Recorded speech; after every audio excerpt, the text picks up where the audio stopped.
I want to make sure I'm looking in the camera because of my eyes. Okay. Am I looking in the camera right now? Yeah, just look at me. Okay. Just spell your name first. So. My name is Guyatu Boru, Guyatu, Boru, Boru. So I want to ask you, is this initiative a day of awareness, Rise for Change, a new project, or has it been ongoing already? So how it works is that it's a project through the Canada Service Corps and Leaders Today, funded through Employment Social Development Canada. So the YMCA's program is called YCAN, so the YMCA Community Action Network.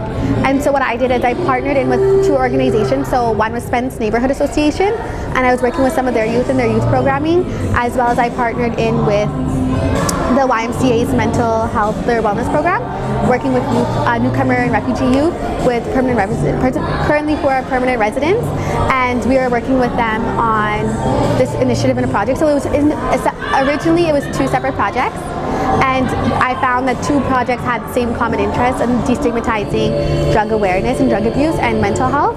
And so what we decided to do is merge them together. How it is run is that it's a project that is youth are building up to a service launch, and this was Rise for Change and Empowering Youth Through Knowledge, was to destigmatize it and start a general conversation within Winnipeg and the inner city as something that the youth have found that is becoming a greater issue around them, affecting their families, their loved ones, their community members. And one thing that they knew that if they could create change, it was going to start something small with a conversation and destigmatizing it and letting people know that if you are suffering with these concerns, that you shouldn't be ashamed, and it shouldn't be something where you should feel, left out or ashamed because you are experiencing something like this. And so we wanted to do it in a way that youth could really share their voices, and today you're going to see some youth share stories and performances and telling you why these things are important to them and how it has affected their families.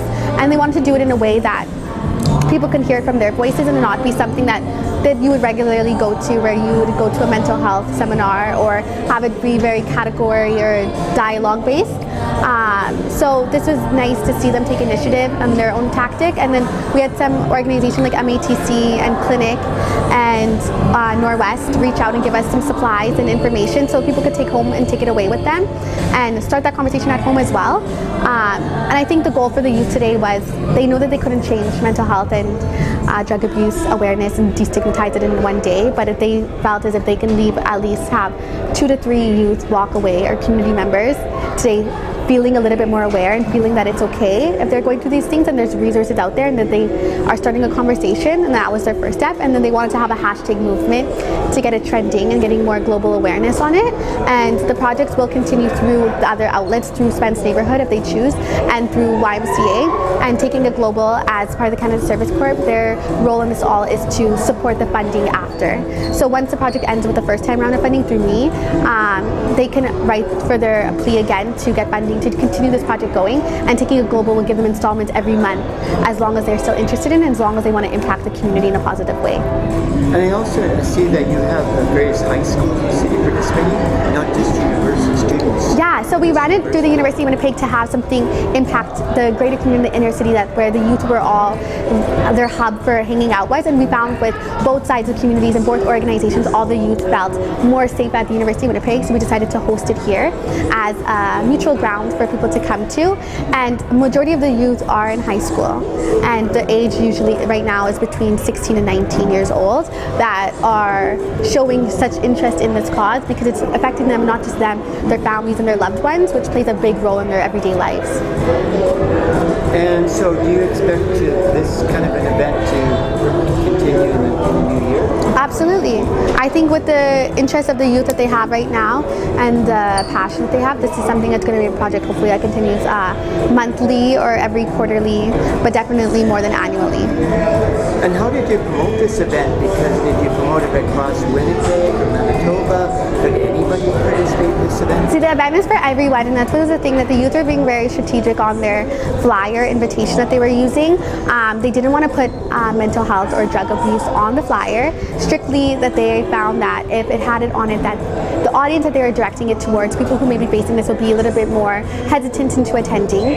And the event is for everyone, families and friends, and it's supposed to be a little bit lighter way of discussing some serious topics. So we have face painting, a photo booth, things to make it a little bit more family friendly.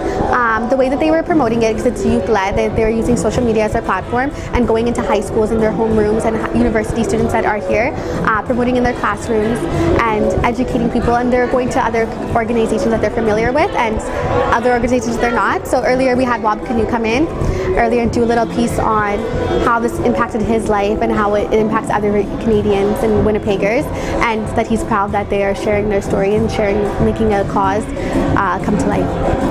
So do you guys have a presence with this name online somewhere? So we're starting the hashtag movement today. So the Rise for Change is a hashtag we're using. So we're asking people to start, when they go to the photo booth, to use hashtag Rise for Change, hashtag Action YMCA, and hashtag Leaders Today, to really start it trending and getting it going. And the youth are planning on continuing this movement with their Instagram, as social media plays a big role on social justice these days. So they're going to continue with the hashtag Rise for Change. And I also wanted to ask you about, I see you guys got food here and water. Was that donated by organization? It was not donated by organization, so the funding came through Employment Social Development, our funder for the YCAN program. So we purchased those all, but we got very good deals for being a community and nonprofit organization for charity. So yeah, we had some of the food catered from Layfields on St. Mary's, and the waters and things were purchased. And what is your background? Are you a university graduate yourself? I was a University of Winnipeg student in human rights and political science, a double major. You covered this area, justice areas. Yeah, so I went to school in this university particularly, and I did more social justice in my background, and then I came into this role today. And have you done any other causes out there before this?